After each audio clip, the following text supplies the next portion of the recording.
Perkenalkan, nama saya Lois Firmandorong dengan NIM 250104009. Di sini, saya akan membuat tugas video 6 model manajemen pendidikan yang terdiri dari pengertian, karakteristik, keunggulan, kelemahan, dan pasangan model kepemimpinan tersebut. Yang pertama, model formal manajemen pendidikan. Pengertian model formal manajemen pendidikan adalah sebuah model manajemen pendidikan yang paling umum diterapkan dalam pengoperasian organisasi pendidikan, seperti sekolah dan perguruan tinggi lainnya. Yang kedua, karakteristik model formal manajemen pendidikan. A. Organisasi diperlakukan sebagai sistem. B. Adanya keunggulan terhadap struktur resmi dalam organisasi. C. Struktur resmi organisasi cenderung bersifat hierarki. D.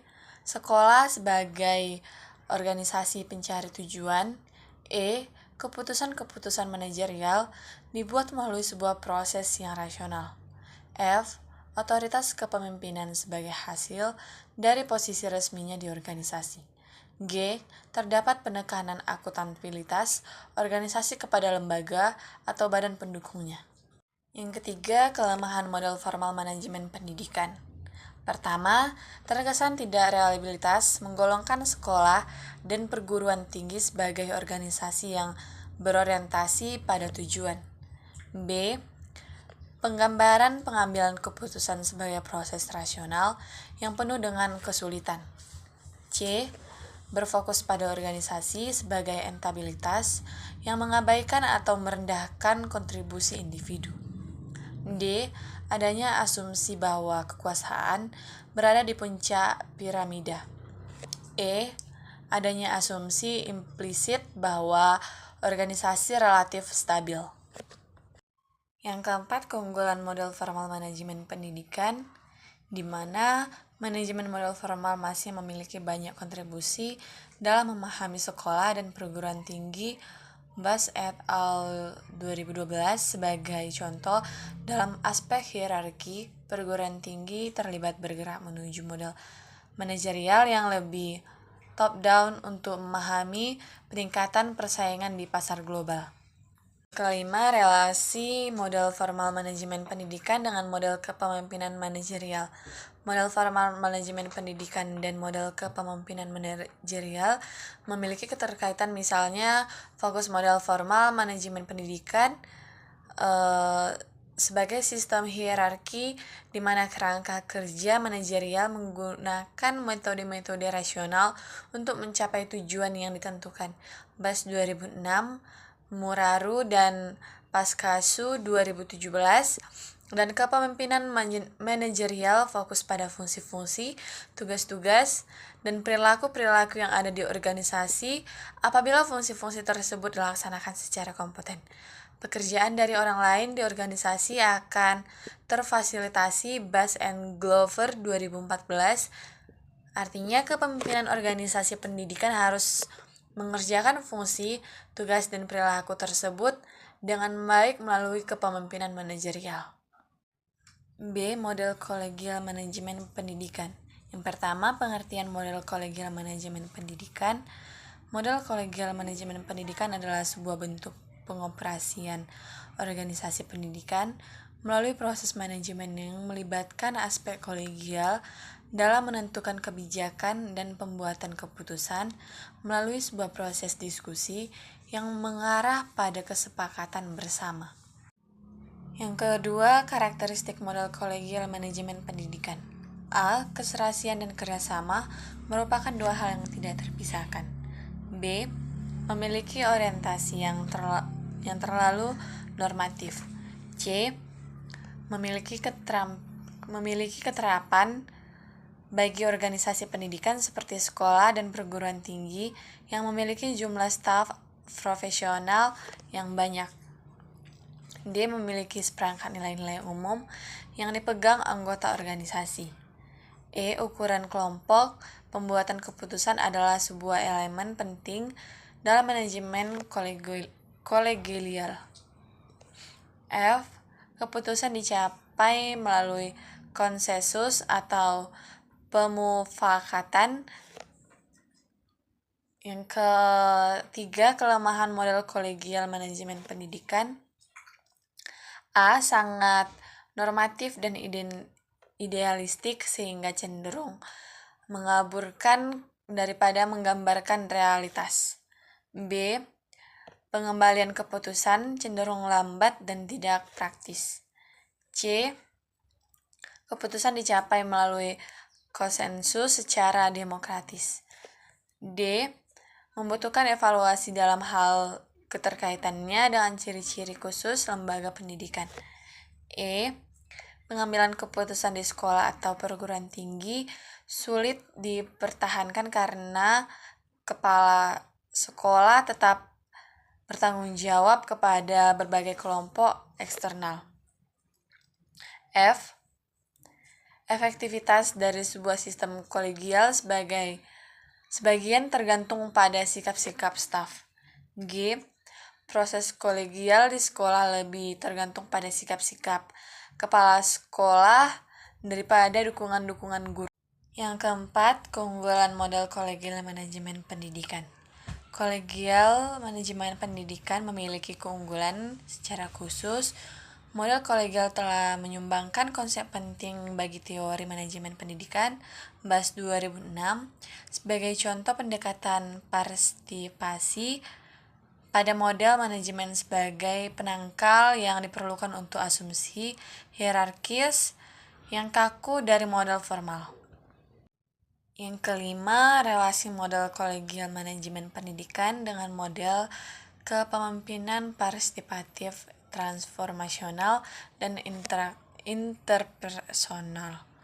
Pertama, kepemimpinan partisipatif memiliki asumsi bahwa proses pembuatan keputusan dalam organisasi harus berfokus pada kelompok. Yang kedua, kepemimpinan transformasional berkegiatan dengan peran pemimpin yang meningkatkan keinginan bahwa untuk mencapai dan mengembangkan diri mereka.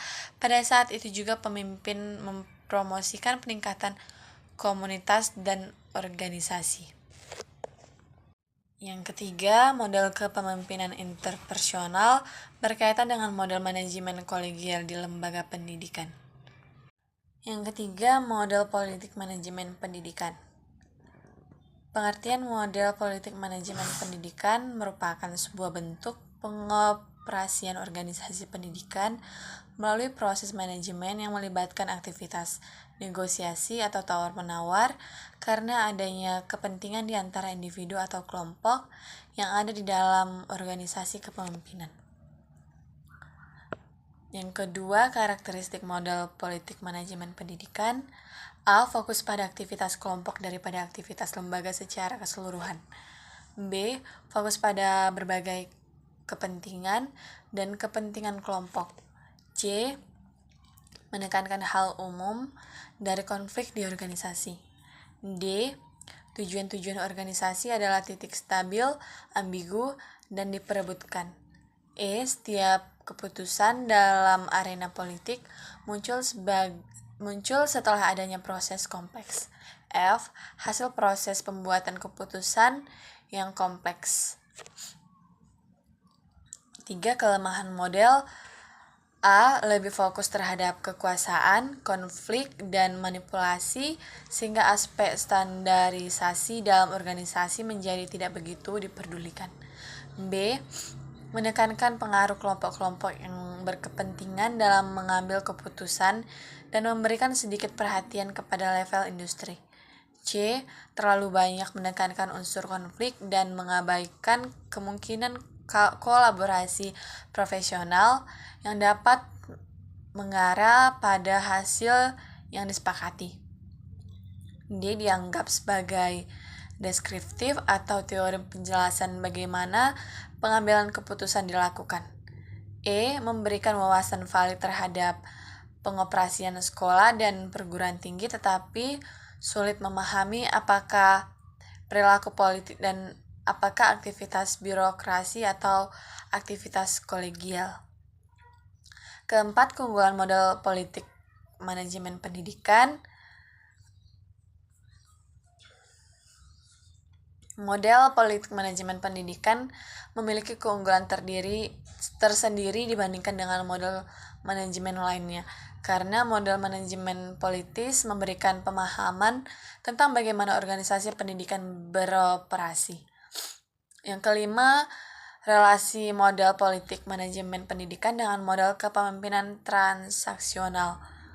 Model politik manajemen pendidikan berkaitan erat dengan model kepemimpinan transaksional yang dilakukan oleh pemimpin di lembaga pendidikan.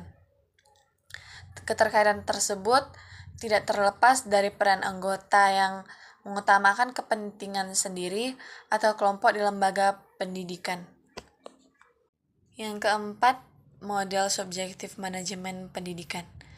Pertama, pengertian model subjektif manajemen pendidikan merupakan sebuah bentuk pengoperasian organisasi pendidikan melalui proses manajemen dengan melibatkan aspek individual seperti persepsi, kepercayaan, dan tujuan di dalam organisasi pendidikan.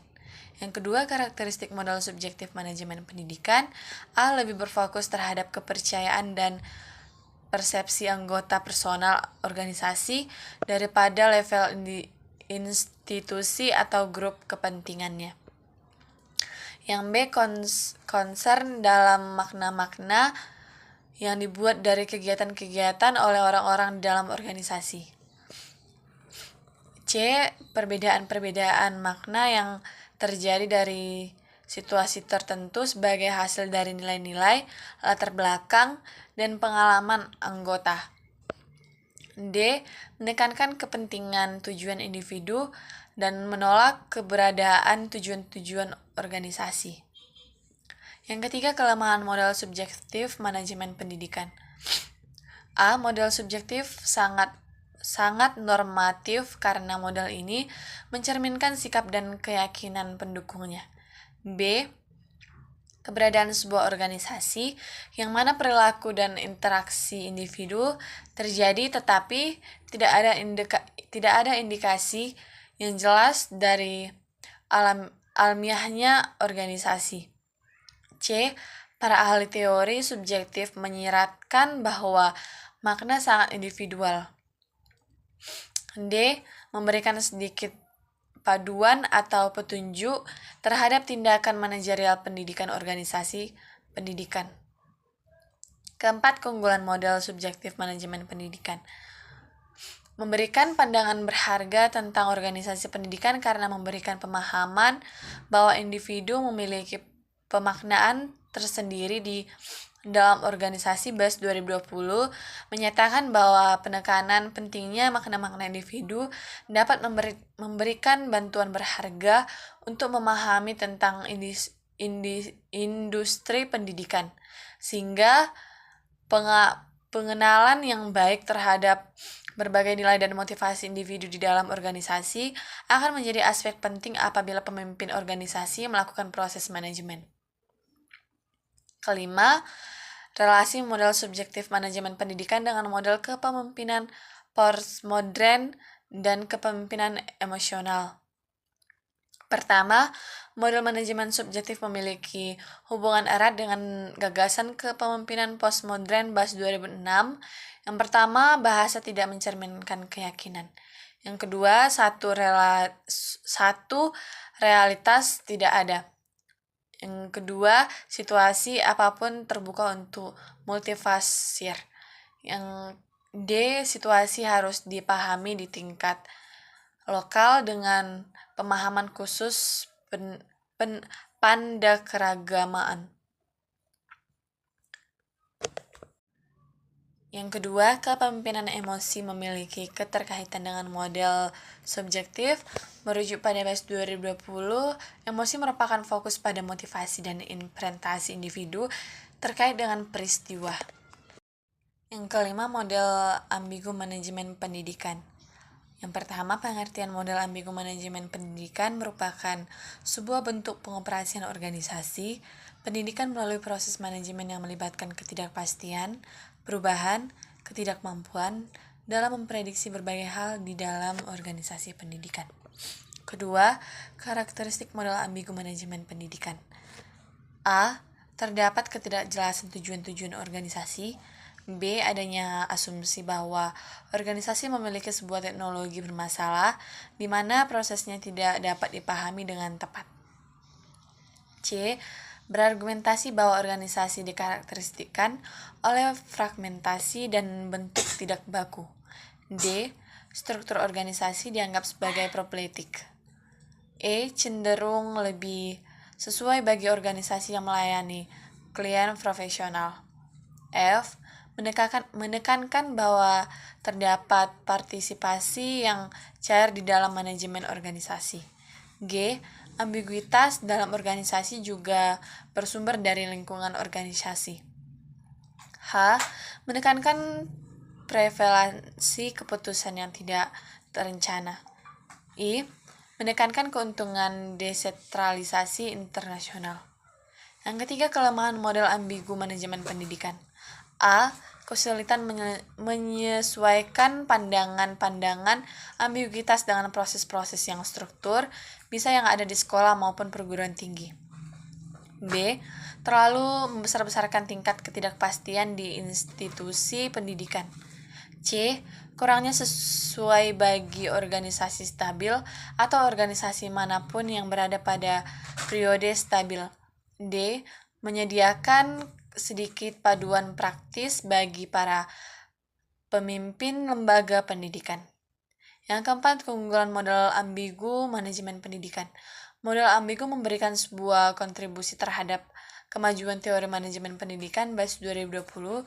Kontribusi utama model ambigu ini adalah adanya upaya menjelaskan antara permasalahan dan pilihan-pilihan yang muncul di organisasi secara khusus.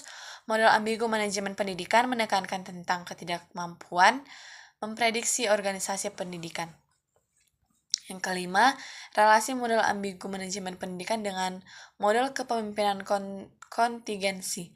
Model ambigu manajemen pendidikan memiliki keterkaitan dengan kepemimpinan kontingensi disebabkan adanya penekanan fleksibilitas yang agak besar di mana para pemimpin dan manajer harus mampu mengosasikan pencapaian yang diharapkan daripada bahwa memerintah untuk mencapai pencapaian itu. Yang keenam, model budaya manajemen pendidikan. Yang pertama, pengertian model budaya manajemen pendidikan merupakan sebuah bentuk pengoperasian organisasi pendidikan melalui proses manajemen yang melibatkan aspek informal organisasi seperti nilai-nilai, kepercayaan, dan norma-norma partisipan yang telah menyatu di dalam organisasi pendidikan. Yang kedua, karakteristik model budaya manajemen pendidikan. A. Fokus pada nilai-nilai kepercayaan anggota organisasi. B. Menekankan pada pengembangan makna-makna dan norma-norma bersama. C. Budaya biasanya diungkapkan melalui ritual-ritual dan seremoni yang digunakan untuk mendukung dan memperingati kepercayaan dan norma-norma. D. Pahlawan baik pria maupun wanita mewujudkan nilai-nilai dan kepercayaan organisasi. Ketiga, kelemahan model budaya kepemimpinan manajemen. Yang A. Terdapat dilema etis dalam mendukung model budaya karena model budaya dianggap sebagai gangguan dari sebuah budaya pemimpin terhadap anggota-anggota lain di organisasi. B. Terlalu mekanistik dengan mengasumsi bahwa pemimpin dapat menentukan budaya organisasi. C. Fokus pada simbol-simbol seperti ritual dan seremoni yang berarti elemen-elemen lain organisasi diremehkan. Keempat, keunggulan model budaya manajemen pendidikan. Model Watsup, model budaya manajemen pendidikan memberikan manfaat dalam memahami operasional organisasi pendidikan. Yang kelima, relasi model budaya manajemen pendidikan dengan model kepemimpinan moral dan kepemimpinan spiritual. Model kepemimpinan moral memiliki 3 prinsip, yaitu integritas, keseimbangan antara kepedulian dan hubungan yang adil, dan pemikiran sistem, memahami bahwa keputusan memiliki konsekuensi di seluruh sistem. Kedua, kepemimpinan spiritual mengandung nilai-nilai sikap dan perilaku yang diberikan pemimpin agar dapat memotivasi diri sendiri dan orang lain secara intrinsik. Sekian dari video saya, terima kasih.